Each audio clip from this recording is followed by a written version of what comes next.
Самое меньшее, что мы можем делать, это помнить и напоминать миру об этой ситуации.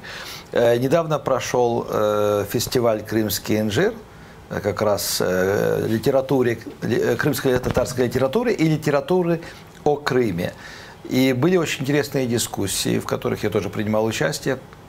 И на одной из дискуссий как раз обсуждали довольно болезненную для меня тему, почему украинские писатели, интеллектуалы готовы обсуждать ситуацию на Донбассе и пытаются не обсуждать и не писать на тему Крыма. А почему? Я думаю, что, во-первых, на самом деле у всех в голове еще с советских времен, даже у тех, кто родился позже, только одна картинка клише Крыма, как всесоюзные здравницы, там, курорта, и как бы вот реальную жизнь Крыма, а тем более реальную жизнь крымских татар никто никогда особенно не исследовал, если он там не жил и не интересовался.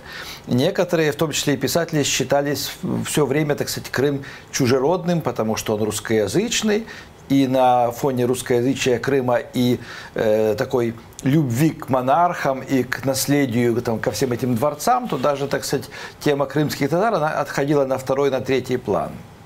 Сейчас, я думаю, что будет переоценка у многих из писателей и интеллектуалов